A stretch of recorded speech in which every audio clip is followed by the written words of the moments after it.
మహాగణపతిం మనసా స్మరామి మహాగణపతిం మనసా స్మరామి.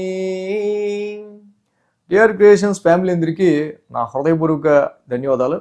అలాగే జనవరి మాసానికి సంబంధించి మాస ఫలితాలు ద్వాదశ రాశుల వారికి ఎలా ఉండబోతాయి అనేది తెలుసుకునే ముందు ఈ యొక్క మాసంలో మేజర్ ఈవెంట్స్ ఏమున్నాయో అది మనం ఒకసారి చూస్తే 6వ తారీఖు సంకటహర చతుర్థి, 7వ తారీఖు మనకి త్యాగరాజుల వారి ఆరాధన 7వ తారీఖు, అలాగే 14 భోగి, ఇంకా 15 సంక్రాంతి, 16 మనకి కనుమ, 17వ తారీఖు మహాశివరాత్రి ఉంది, 19వ తారీఖు నుంచి కూడా మాఘమాసం ప్రారంభమవుతూ ఉంది. అసలు ఈ మాసంలో విశిష్టతలు మాఘమాసం కూడా రావటం వల్లేమో సంక్రాంతి రావటం వేరు, దానికి తోడు వసంత పంచమి 23వ తారీఖు. సో అందరూ పిల్లల యొక్క మనకి అక్షరాభ్యాసాలు చేస్తాం కదా. 25 రథసప్తమి, ఇంకా సో అలాగే భీష్మ ఏకాదశి 29. సో రథసప్తమి, వసంత పంచమి, మకర సంక్రాంతి, భోగి అన్నీ కూడా జనవరి మాసంలోనే వచ్చి ఉన్నాయి. సో ఇక్కడ మేజర్ ట్రాన్సిటల్ చేంజెస్ విషయానికి వస్తే కనుక ఈ మాసంలో మాసగ్రహాలు రవి, కుజ, బుధ, శుక్రులు నలుగురు కూడా అదేంటో మరి మాట్లాడుకుని మరి గోచారం అవుతూ ఉన్నట్టున్నారు, కలిసి ప్రయాణం చేస్తున్నారు మాసగ్రహాలు నలుగురు కూడా.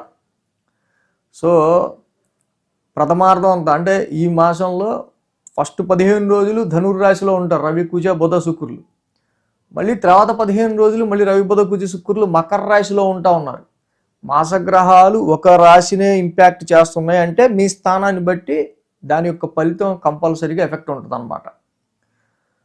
సో అలాగే ఇక శని ఆయన మేన రాశిలో సంచారంలో ఉన్నారు, గురుడు కూడా మిథున రాశిలో వక్రస్థితిలో సంచారంలో ఉన్నారు, సింహంలో కేతువు, ఇక కుంభరాశిలో రాహు యొక్క సంచారం జరుగుతూనే ఉంది.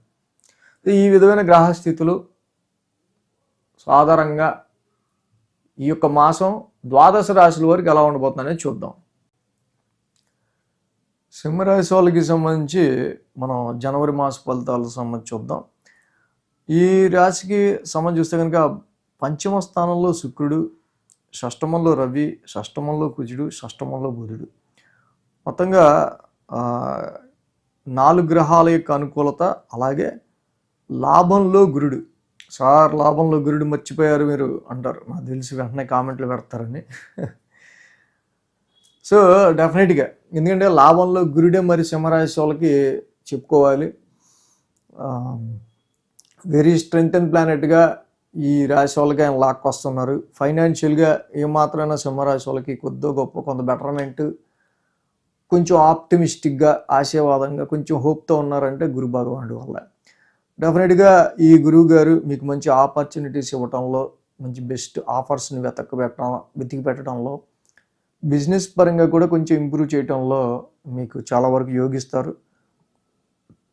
అలాగే పడిన కష్టానికి తగ్గ గుర్తింపుని తీసుకొచ్చే క్రమంలో కూడా గురువు గారు ఇన్ని రకాల మీకు హెల్ప్ చేస్తున్నారు సింహరాశికి.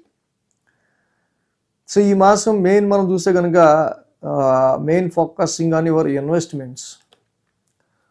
రవి, కుజ, బుధ, శుక్రు లాంటి ప్లానెట్స్ ఇక్కడ పశ్చిమ స్థానంలో ఉన్నాయి. జనరల్గా వాళ్ళే కాదు, మాసగ్రహాలన్నీ 5th హౌస్లో ఉండటమే కాకుండా గురువు గారి ఆస్పెక్ట్, అలాగే శని ఆస్పెక్ట్ కూడా 5th హౌస్ మీదే ఉంది.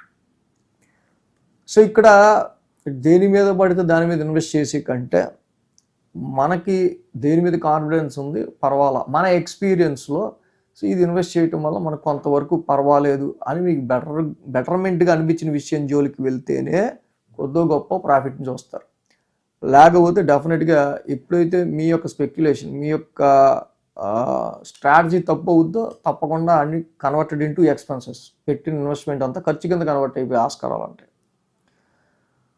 అండ్ సంతానపరమైన విషయాలు, ముఖ్యంగా సంతానానికి సంబంధించి చూసేవాళ్ళు ఎవరైతే ఉంటారో క్యారీయింగ్ ఉమెన్స్ కొంచెం జాగ్రత్తగా, చక్కగా, ఎక్కువ స్ట్రెస్ లేకుండా ప్రశాంతంగా ఆ దేవుడి పాటలు పెట్టుకుని వినటం అనేది ఈ టైంలో చాలా మంచిది. ఈ aspecting 6 planets aspecting your 5th house కాబట్టి కొంచెం ఈ క్యారింగ్ ఉమెన్స్ కొంచెం చక్కగా వాళ్ళు రెస్ట్గా ఉండటం అనేది చాలా అవసరం. అలాగే ఎడ్యుకేషన్ చదువుకునే పిల్లల విషయంలో పిల్లలు కొంచెం మొండికేయడం కావచ్చు, పిల్లల ప్రవర్తనలో కొంచెం చేంజ్ రావటం కావచ్చు, వీళ్ళని బాగా డిసిప్లిన్లో పెట్టాలి అని కొంచెం రఫ్గా వాళ్ళని హ్యాండిల్ చేయడం కావచ్చు, ఇలాంటివి సింహరాశి వాళ్ళకి జనరల్గా ఈ మాసం కనిపిస్తూ ఉన్నాయి. అలాగే మెయిన్గా ఇక్కడ ద్వితీయార్థం అంటే ఈ మాసం అంటే 3-4 వారాల్లో చూస్తే కనుక రవి, కుజ, బుధ, శుక్రులు, మళ్ళీ ఈ మాసగ్రహాలన్నీ కూడా వీళ్ళకి నెమ్మదిగా 6th హౌస్లోకి గోచారం మొదలు పెట్టబోతూ ఉన్నాయి. సో 13వ తారీఖున అక్కడ శుక్రుడు వస్తాడు, 15 రవి వస్తారు, 16 కుజుడు వస్తాడు, 17 బుధుడు వస్తాడు. ఇలా ఒక్కొక్క ప్లానెట్ 13 నుంచి 17 లోపు. సో ఇక 3వ వారం అంతా కూడా 6th హౌస్ యాక్టివేట్ అయిపోతూ ఉంది. అనవసరమైన కాన్ఫ్లిక్ట్స్ పెట్టుకోకుండా ఉండటం మంచిది, అనవసరమైన వివాదాలు జోలికి పోకుండా ఉండటం మంచిది. సో లోన్స్ వల్ల ఎక్కువ ఇంట్రెస్ట్ కట్టాల్సిన పరిస్థితులు ఏర్పడే ఆస్కారాలు సింహరాశి వాళ్ళకి కనిపిస్తూ ఉన్నాయి. కాబట్టి ఈ విషయంలో కొంచెం జాగ్రత్త తీసుకోవటం. అలాగే ఆరోగ్య సమస్యల గురించి కూడా. సో ఏదైనా సరే రవి, కుజులు లాంటి ప్లానెట్, బుధుడు కూడా 6th హౌస్లో యోగిస్తాడు. This is very good time for defeating your enemies. శత్రువు పరంగా ఏర్పడ్డ, కాంపిటీటర్స్ పరంగా ఏర్పడ్డ కాంపిటీషన్ని మీరు డిఫీట్ చేయడానికి this is very good period. కానీ అంటే 6th హౌస్లో యాక్టివేట్ అయిన అన్ని గ్రహాలు కూడా యాస్పెక్ట్ ద 12th హౌస్. కాబట్టి మెడికల్ ఎక్స్పెన్సెస్ విషయాల్లో అయినా, అప్పుల రీత్యా ఎక్కువ ఇంట్రెస్ట్ కట్టాల్సి వచ్చే పరిస్థితుల రీత్యా కొంచెం చూసుకోవడం అనేది మంచిది. సో అలాగే ద్వితీయార్థం 3-4 వారాల్లో మీరు అనవసరం లిటిగేషన్లు పెట్టుకోకపోయినా కొన్నిసార్లు అయ్యే స్త్రీలతో వివాదాలు అయినా సరే, లేకపోతే ఆరోగ్యపరంగా అయినా సరే, సో ఏదో రకమైన డిస్టర్బెన్స్ అనేది ఎక్కువ కనిపిస్తూ ఉంటుంది. ఇక 3-4 వారాలంతా బంపీ రోడ్లా ఉంటా ఉంటుంది. అంటే వచ్చే సమస్యను అధిగమించడం ఇలాగా. ఎందుకంటే ఈ మాసగ్రహాలని 6th హౌస్లోకి వెళ్తూ ఉన్నాయి 3-4 వారాల్లో నెమ్మదిగా. సో కాబట్టి ఇక్కడ పాయింట్ ఆఫ్ వ్యూలో మేజర్గా పంచమ స్థానంలో ఈ గ్రహాలు యోగించకపోవటం, రవి, కుజ, బుధులు, శని యొక్క ఆస్పెక్ట్ ఉండటం, సప్తమంలో రాహు ఉండటం, అష్టమ స్థానంలో శని ఉండటం. So this is not a good time for ఇక్కడ మీరు ఏదైతే క్వాలిటీగా ఇలాంటి క్వాలిటీస్ ఉన్న వాళ్ళు నాకు కావాలి, సో ఇలాంటి మీరు అనుకున్న క్వాలిటీస్తో మ్యాచ్ రావాలి, అనుకున్న క్వాలిటీస్తో మ్యారేజ్ మ్యాచ్ వెతకాలి అనుకున్న సందర్భాల్లో మాత్రం ఇది కొంచెం ఎఫెక్ట్ ఇస్తుంది. వ్యాపారం త్రూ ఇన్వెస్ట్మెంట్స్ విషయాల్లో కూడా అంత అనుకూలించట్ల. రవికుజులు పంచమంలో ఉండటం కానీ, అష్టమ శని నడవటం కానీ, సప్తమంలో రాహు ఉండటం కానీ, వ్యాపారం త్రూ పెట్టుబడుల విషయంలో కూడా ఖర్చులు ఎక్కువగా మనకు కన్వర్ట్ అయ్యే ఆస్కారం ఉన్నాయి. కాబట్టి సో ఇప్పుడు ఏదో ఉంది ఉన్నది తీసి మనం పెట్టేసేద్దాం ముందు అన్నట్టు కొంచెం దూకుడిగా ముందుకెళ్తే మాత్రం కొంచెం ఎక్కువగా మీరు ఎక్స్పెన్సెస్కి లోనయ్యే ఆస్కారాలు కనిపిస్తున్నాయి. అంటే ఇలాంటి విషయాలన్నీ కూడా మనకి ఆస్ట్రాలజీలో ఎలా ఉన్నాయి సిచ్యువేషన్స్, వాటిని తగ్గట్టు మనం ఎలా వెళ్ళాలి అనేది డిసిషన్ తీసుకోవడానికి ఇవన్నీ.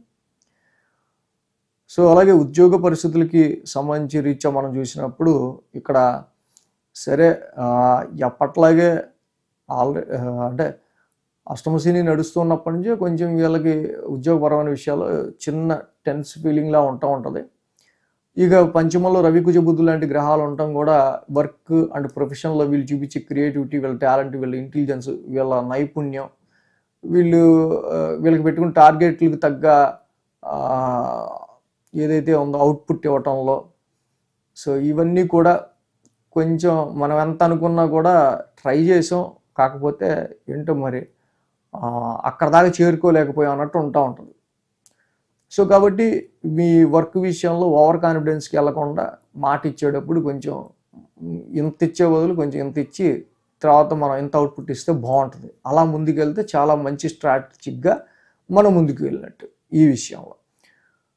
సో కాబట్టి ఈ విధంగా సింహరాశి వాళ్ళకి మెయిన్ అష్టమ శని యొక్క దోషం ఎక్కువ కనిపిస్తుంది. కాబట్టి నీలాంజన సమావాసం చదువుకోవటం, ప్రతి శనివారం శనికి తైలాభిషేకం చేయటం చాలా మంచిది.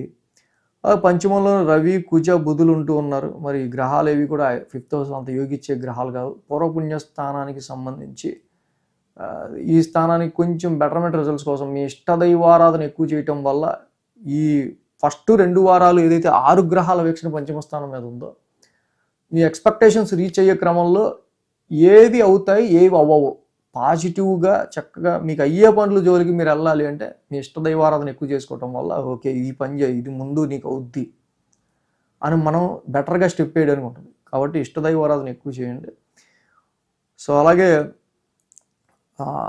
ఈ రాశికి అష్టమ శని వల్ల మరి ఎక్కువ ఆరోగ్యానికి సంబంధించిన పరిస్థితుల్లో మ్యారిటల్ లైఫ్ కానీ బిజినెస్లోన ఎప్పుడు కొంచెం ఒడిదొడుకులు రావచ్చు. ఈ పంచమంలో ఉన్న ఈ గ్రహాల వల్ల కొంత మనం పెట్టుకున్న ఎక్స్పెక్టేషన్స్లో మనకి ఎక్కువ లో లెవెల్గా సిగ్నల్స్ ఉండొచ్చు. లాభంలో ఉన్న గురుడి వల్ల ఏ వారంలో మనకు కొంచెం బెటర్ ఉండొచ్చు ఏ డేస్లో. ఇవన్నీ వీక్లీ ఫాలో అయితే కనుక మనకు కరెక్ట్గా ఆ ట్రాన్సిట్లో ఏ విషయం గురించి ఎక్కువ జాగ్రత్త పడాలి, ఆ వారంలో పర్టికులర్గా ఏ రెమెడీ చేస్తే బాగుంటుంది అనేది ఇంకా బాగా తెలుస్తుంది. Thanks for watching TR creations. ధన్యవాదాలు. ఈ వీడియో కనుక మీకు నచ్చినట్లయితే లైక్ చేయండి, షేర్ చేయండి. మరిన్ని అప్డేట్స్ కోసం సబ్స్క్రైబ్ చేయడం మాత్రం మర్చిపోకండి.